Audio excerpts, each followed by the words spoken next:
राधे राधे भक्तों, जय श्री कृष्णा, जय माता की। आज की वीडियो में हम बात करेंगे संतोषी माता के व्रत की विधि और कथा के बारे में। संतोषी माता के व्रत का महात्म्य एवं विधि।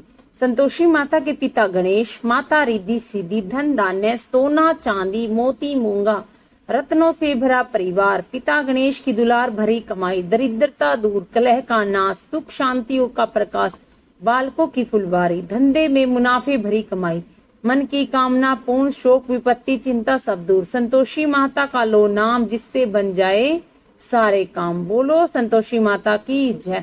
इस व्रत को करने वाला कहते व सुनते समय हाथ में गुड़ और भुने हुए चने रखे। सुनने वाला संतोषी माता की जय जयकार मुंह से बोलता जाए। कथा समाप्त होने पर हाथ का गुड़ और चना वो माता को खिलावे। कलश में रखा हुआ गुड़ और चना सबको प्रसाद के रूप में बांट दे। कथा से पहले कलश को जल से भरें, उसके ऊपर गुड़ और चने से भरा कटोरा रखें। कथा समाप्त कर आरती करने के बाद कलश के जल को घर में सब जगहों पर छिड़के और बचा हुआ जल तुलसी की क्यारियों में डाल दें। 1.25 रुपये का गुड़ चना लेकर माता का व्रत करें।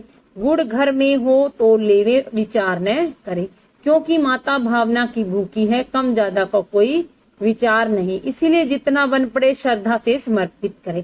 श्रद्धा और प्रेम से प्रसन्न मन होकर ही सदैव व्रत रखना चाहिए। व्रत के उद्यापन में 2.5 सेर खाजा, मोमन दार, पूरी खीर, चने का साग नवेद रखे, घी का दीपक जलावे, संतोषी माता की जय जयकार बोले और नारियल फोड़े।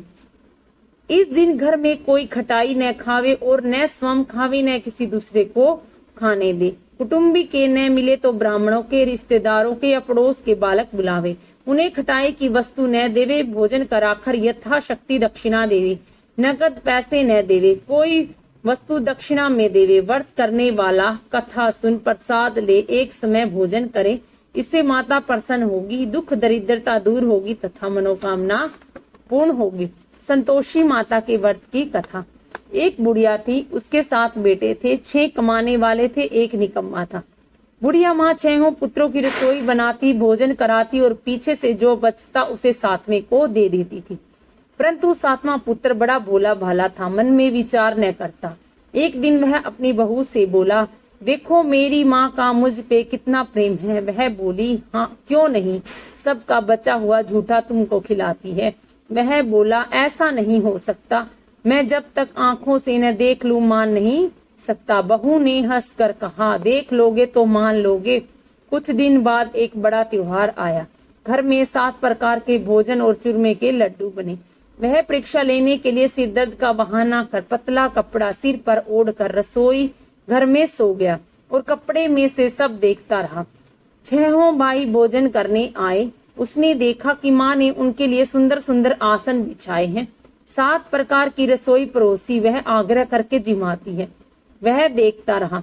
6 भाई भोजन कर उठे, तब माँ ने उनकी झूठी थालियों में से लड्डुओं के टुकड़े को उठाया और एक लड्डू बनाया।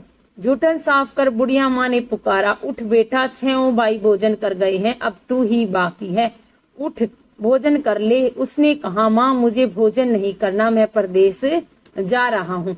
माता ने कहा, कल जाता है तो आज ही जा। वह बोला, हाँ हाँ आज ही जा रहा हूँ। यह कहकर घर से निकल गया। चलते समय बहू की याद आई। वह गौशाला में कंडे थाप रही थी। जाकर बोला, दोहा हम जावे परदेश को आवे कुछ काल, तुम रहे संतोष से धर्म अपनो पाल। 2 निशानी अपनी देख दरू में धीर, सुधी हमारी मत विसारिये, राखिए मन गंभीर। वह बोला, मेरे पास तो कुछ नहीं है, यह अंगूठी है सो ले लो और अपनी कुछ निशानी मुझे दे दो। वह बोली, मेरे पास क्या है, यह गोबर भरा हाथ है। यह कहकर उसकी पीठ पर गोबर के हाथ की थाप मार दी और वह चल दिया। चलते चलते दूर देश में पहुंचा। वहां पर एक साहूकार की दुकान थी। वहां जाकर बोला, सेठ जी मुझे नौकरी पर रख लो। साहूकार को जरूरत थी। साहूकार ने कहा, काम देखकर दाम मिलेगा। साहूकार की नौकरी मिली। वह सवेरे 7 बजे से रात्रि 12 बजे तक काम करने लगा। कुछ दिन बाद दुकान का लेन देन, हिसाब किताब, ग्राहकों को माल बेचना, सारा काम करने लगा। साहूकार के 7-8 नौकर थे, वे सब चक्कर खाने लगे। वह बहुत होशियार बन गया। सेठ ने भी काम देखा और उसे 3 महीने में ही उसे मुनाफे का साझीदार बना लिया। 12 वर्ष में वह नामी सेठ बन गया और मालिक सारा कारोबार उस पर छोड़कर बाहर चला गया।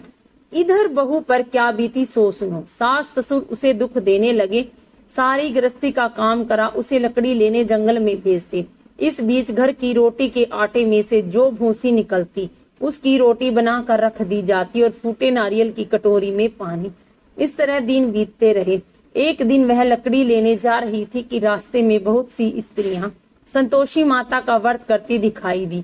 वहां वह खड़ी होकर कहने लगी, बहनों, यह तुम किस देवता का व्रत करती हो और इसके करने से क्या पुण्य होता है? इस व्रत के करने की क्या विधि है? यदि तुम अपने इस व्रत का विधान मुझे समझा कर कहोगी तो मैं तुम्हारा बड़ा उपकार मानूंगी। तब उसमें से एक बोली, सुनो, यह संतोषी माता का व्रत है। इसके करने से निधनता दरिद्रता का नाश होता है और लक्ष्मी आती है। मन की चिंताएं दूर होती हैं। घर में सुख होने से मन को प्रसन्नता और शांति मिलती है। निपुत्री को पुत्र मिलता है। पति बाहर गया हो तो शीघ्र आ जाता है। कुंवारी कन्या को मन पसंद वर मिलता है। राजद्वार में बहुत दिनों से मुकदमा चलता हो तो समाप्त हो जाता है।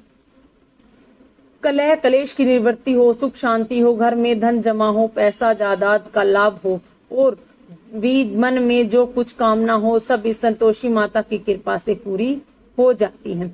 इसमें संदेह नहीं। वह पूछने लगी, यह व्रत कैसे किया जाए, यह भी बताओ तो बड़ी कृपा होगी।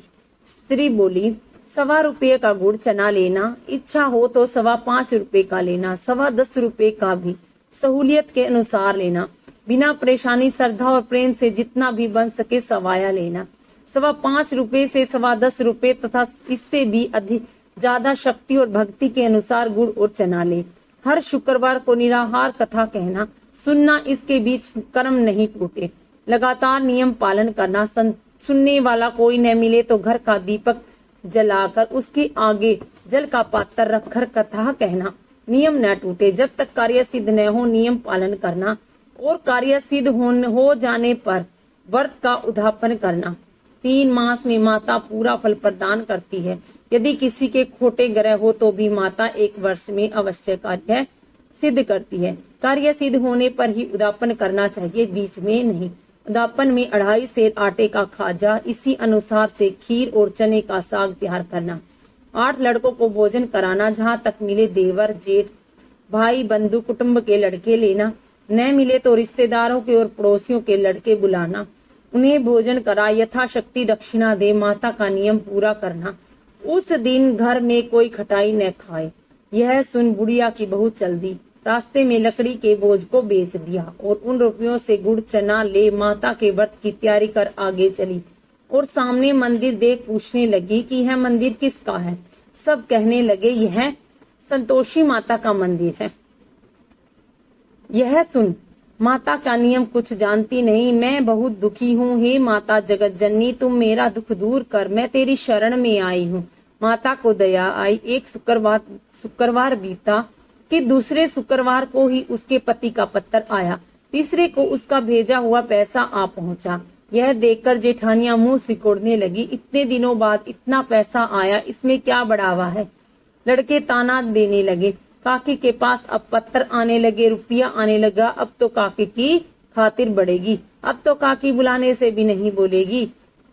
बेचारी सरलता से कहती है, भैया पत्थर आवे रुपया आवे, यह तो हम सबके लिए अच्छा है। ऐसा कहकर आंखों में आंसू भरकर संतोषी माता के मंदिर में मातेश्वरी के चरणों में गिरकर रोने लगी। माँ, मैंने तुमसे पैसा नहीं मांगा, मुझे पैसे से क्या काम, मुझे तो अपने सुहाग से काम है। मैं तो अपने पति की दर्शन और सेवा मांगती हूँ। तब माता को ने प्रसन्न होकर कहा, जा बेटी, तेरा स्वामी आएगा। यह सुन खुशी से बावली हो घर जाकर काम करने लगी।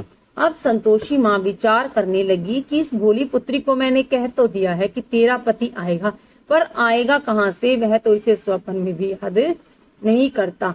उसे याद दिलाने के लिए मुझे जाना पड़ेगा। इस तरह माता उस बुढ़िया के बेटे के पास जा स्वप्न में प्रकट होकर कहने लगी, साहूकार के बेटे, सोता है या जागता है? वह कहता है, माता सोता भी नहीं हूँ, जागता भी नहीं हूँ, बीच में हूँ, कहिए क्या आज्ञा है? माँ कहने लगी, तेरा घर बार है या नहीं? माँ बोली, पुत्र तेरी घरवाली बहुत कष्ट उठा रही है। वह बोला, हाँ माता, यह तो मुझे मालूम है, परंतु जाऊं कैसे? परदेश की बात है, लेन देन का कोई हिसाब किताब नहीं, कोई जाने का रास्ता नजर नहीं आता, कैसे चला जाऊं? माँ कहने लगी, मेरी बात मान, सवेरे नहा दो, संतोषी माता का नाम ले, घी का दीपक जला, दंडवत कर दुकान पर बैठ जाना। देखते ही देखते तेरा लेन देन सब चुक जाएगा, जमा का माल बिक जाएगा, सांझ होते होते धन के ढेर लग जाएंगे। अब तो वह सवेरे बहुत ही जल्दी उठ मित्र बंधुओं से अपने सपने की बात कहता है। वे सब उसकी बात अनसुनी कर हंसी उड़ाने लगते हैं, कहीं स्वप्न भी सच्चे होते हैं। एक बूढ़ा बोला, देख भाई, मेरी बात मान, इस तरह सांच या झूठ कहने के बदले देवता ने जैसा कहा वैसा ही करने में तेरा क्या जाता है? अब बूढ़े की बात मानकर नहा धोकर संतोषी माता को दंडवत कर घी का दीपक जला दुकान पर जा बैठा। थोड़ी ही देर में वह क्या देखता है कि देने वाले रुपया लाए, लेने वाले हिसाब लाए, कोठों से भरे सामान के खरीदार नकद में सौदा करने लगे। शाम तक धन के ढेर लग गई। मन में माता का नाम ले प्रसन्न हो घर के जाने के वास्ते गहना कपड़ा सामान खरीदने लगा। यहाँ के काम से निपट कर घर को रवाना हुआ। उधर उसकी बहू बेचारी जो जंगल में लकड़ी लेने जाती है, लौटते वक्त माता के मंदिर में पर विश्राम करती है। वह तो उसका रोज रुकने का स्थान ठहरा। दूर से धूल उड़ती देख वह माता से पूछती है, हे माँ, ये धूल कैसी उड़ रही है?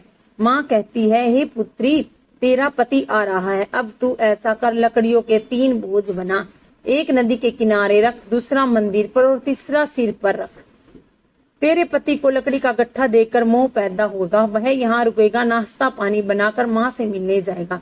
तू लकड़ी का बोझ उठाकर जाना, बीच चौक में 3 में गट्ठा डालकर 3 आवाजें जोर से लगाना। लो सासू जी, लकड़ी का गट्ठा लो, भूसी की रोटी दो, नारियल के खोपड़े में पानी दो, आज कौन मेहमान आया है? माँ की बात सुनकर बहुत अच्छा माता जी कहकर प्रसन्न मन से लकड़ियों के 3 गट्ठे ले आई। एक नदी के तट पर, एक माता के मंदिर पर। इतने में ही वह मुसाफिर आ पहुंचा। सूखी लकड़ी देख उसकी इच्छा हुई कि वह यहाँ निवास करे और भोजन बना खा पीकर गांव को चले। इस प्रकार भोजन बना विश्राम ले गांव को गया।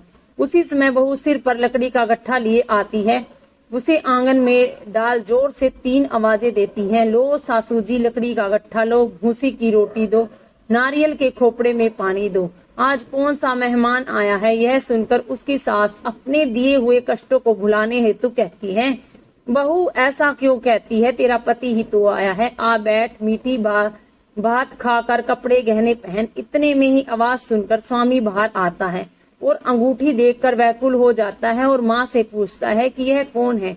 माँ कहती है, बेटा, यह तेरी बहू है। आज 12 वर्ष हो गए हैं जब से तू गया है, तब से सारे गांव में जानवर की तरह भटकती फिरती है, काम काज घर का कुछ करती नहीं, 4 समय आकर खा जाती है।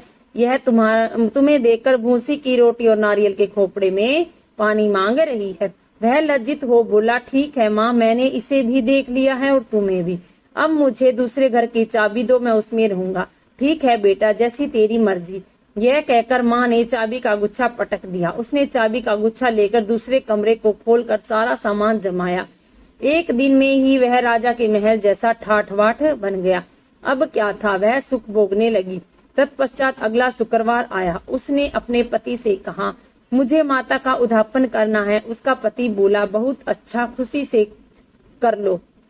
तुरंत ही वह उद्यापन की तैयारी करने लगी। जेठ के लड़के को भोजन करने के लिए कहने गई। उसने मंजूर किया, परंतु पीछे जेठानी अपने बच्चों को सिखलाती है, देख रहे भोजन के समय सब लोग खटाई मांगना, जिससे उसका उद्यापन पूरा न हो। लड़के जीमने गए, खीर पेट भर कर खाई, परंतु बात याद आते ही कहने लगे, हमें कुछ खटाई खाने को दो, खीर खाना हमें भाता नहीं है, देख कर अरुचि होती है। लड़के उठ खड़े हुए, बोले, पैसे लाओ। भोली बहू कुछ जानती नहीं थी, सो उन्हें पैसे दे दिए। लड़के उसी समय उठ करके इमली ले खाने लगे। यह देखकर बहू पर माता जी ने कूट दिया। राजा के दूत उसके पति को पकड़कर ले गए। जेठ जिठानी मनमाने खोटे वचन कहने लगे, लूट लूट कर धन इकट्ठा कर लिया है, सो राजा के दूत उसे पकड़कर ले गए हैं। अब सब मालूम हो जाएगा जब जेल की रोटी खाएगा। बहू से यह वचन सहन नहीं हुए। रोती रोती माता के मंदिर में गई और कहने लगी, माता मैंने तुमने यह क्या किया? हंसाकर क्यों रुलाने लगी? माता बोली, पुत्री तूने उद्यापन करके मेरा व्रत भंग किया है, इतनी जल्दी सब बातें भुला दी। वह कहने लगी, माता भूली तो नहीं हूँ, न ही कुछ अपराध किया है, मुझे तो लड़कों ने भूल में डाल दिया, मैंने भूल में उन्हें पैसे दे दिए, मुझे क्षमा करो। माँ बोली, अब भूल मत करना। वह बोली, अब भूल नहीं होगी, अब बताओ वे कैसे आवेंगे? माँ बोली, पुत्री जा, तेरा पति तुझे रास्ते में ही आता मिलेगा। वह निकली, रास्ते में पति आता मिला। उसने पूछा, तुम कहाँ गए थे?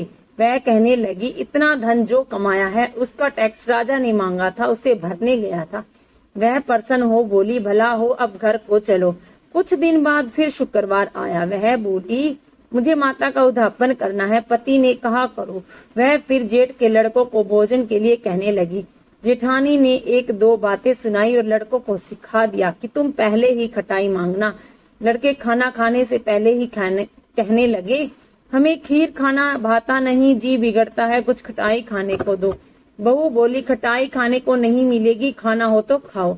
यह कहकर ब्राह्मणों के लड़के को बुलाकर भोजन कराने लगी। यथाशक्ति दक्षिणा की जगह एक एक फल उन्हें दिया, जिससे संतोषी माता प्रसन्न हो गई। माता की कृपा से ही 9वें महीने उसको चंद्रमा के समान एक सुंदर पुत्र पैदा हुआ।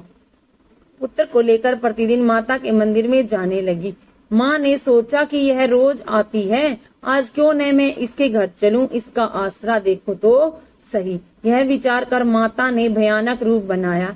गुड़ और चने से सना मुंह, ऊपर से सूंड के समान होठ, उस पर मक्खियां भिनभिना रही।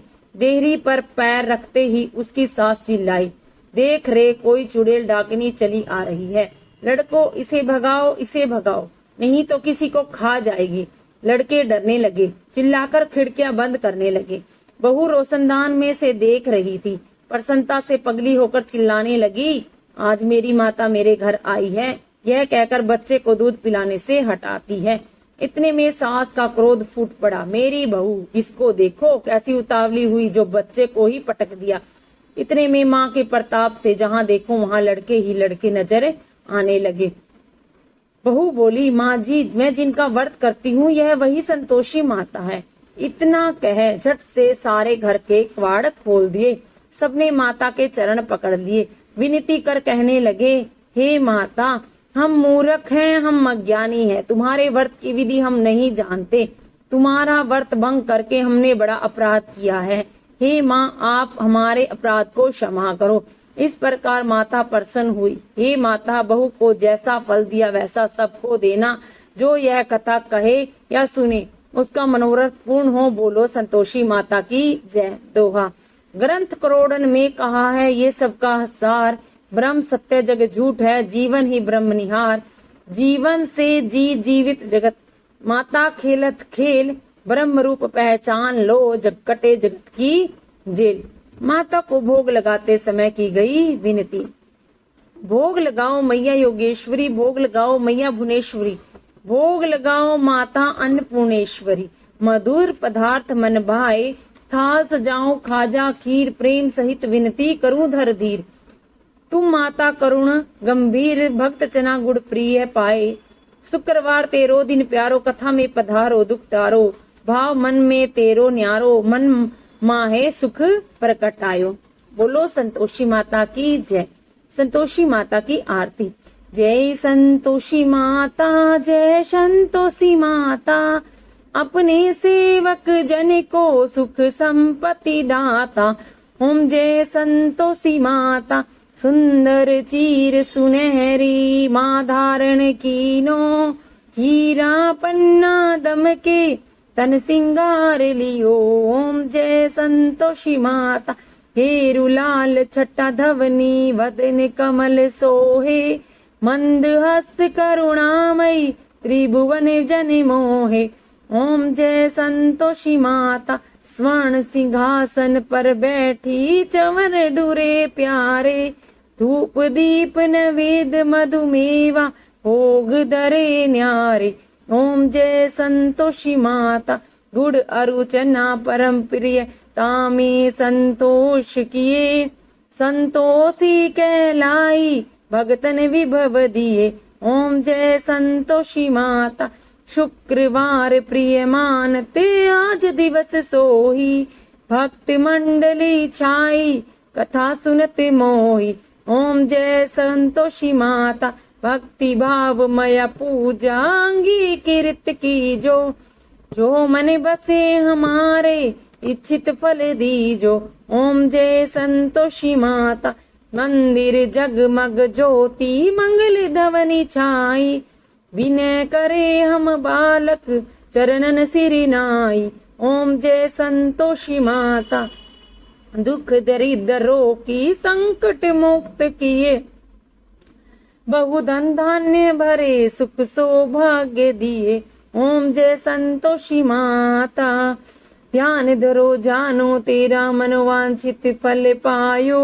पूजा कथा स्मरण कर घर आनंद दीजे। ओम जय संतोषी माता।